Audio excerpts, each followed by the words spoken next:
Good evening, everybody, and welcome to Tracy Connolly's Poetries. This evening I would like to remember the brave Irish soldiers that set foot on the Congo soil in 1960 to 1964. There was many Irish soldiers lost their lives back then. In particular, we will remember the Nyamba ambush in 1960. It was on this day, the 8th of November, when 9 Irish soldiers were patrolling peacefully to try and maintain peace within the area, and they were set upon by Baluba tribesmen and killed viciously. I would like to remember Lieutenant Leeson, Sergeant Gaynor, Corporal Kelly, Corporal Dugan, Private Farrell, Private Fennell, Private McGuinn, Private Killeen and Trooper Brown. I wrote a short poem today for them in memory, and here it goes. Nyamba's 9 lives. We have a memory of Congo past. It took 9 lives of Irish soul. The sadness we feel will forever last, as Ireland mourned that day so cold. We know you're in heaven shining down, looking upon your comrades in the crowd. You fought the fight you had to fight.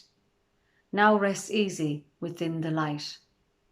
Brave soldiers you will remain. On Congo soil you felt the pain.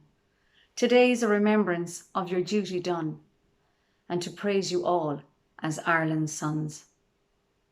Thank you. I wrote my next poem also for a very brave hero as well, who was my father. He was Company Quartermaster Sergeant Tony Connolly, Distinguished Service Medal. I wrote for him Hero because previous to this ambush, 3 months previous to this ambush, my father was in a situation, in a war, and he had to get communications going because it was failing in camp. So he climbed a tree, erected the antenna and set up his communications and did Morse code from the tree. But he also did Morse code in Irish so that the enemy would not intercept him. He was very, very smart. He chose to remain in that position for 24 hours. Here's a picture of him. That's him. And he chose to remain there for 24 hours and to send messages back to the battalion headquarters to try and get somebody in to help, because all the Balubas were slaughtering down below and they were fighting with the Cantigese forces, and he had no control over the situation, only to warn Headquarter Company. So he decided that he would call in the troops, and A Company came in. They flanked in from the right, and they came in, and then he had his own comrades after 24 hours. His own company, B Company, came in and they fought for another 3 days in the sweltering heat. It was a very, very hard, tough war, one that's probably unknown and not named properly. But yes, I wrote a poem for that day that he was fighting his war in 1960, September 1960. So I called it Hero. The tears will fall once again as it comes to light of your great end. You were there, you saw what's true. It didn't bother you as you knew what you had to do. You had to fight for your dear life and for others too who were burdened with the plight. The task was great, you knew that well, but you started your mission and were welcome to hell. You entered the battlefield all alone. You carried your weapon and signals Morse code. You climbed the tree and your antenna went up.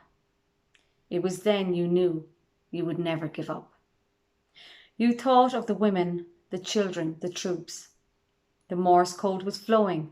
The signal did loops. Your comrades were A Company. They flanked from the right. They got your position and came in tight. The enemy was falling to your advance. You climbed from your tree and dug in your trench. The signal kept going for your great plan. which was to execute your mission and take the enemy at hand. You called for the planes after your situation eased. Your hand was still going on your Morse key. So you executed your mission in the Irish you know. It was smart, it was genius that you couldn't bethrow. So I sit here and write this story with glee. For you were my father, and I'm proud as can be. It was an honour to know you as a father and friend.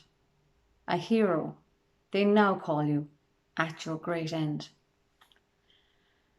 Thank you, everybody. And they're all heroes, all the heroes that have died and all the heroes that have survived.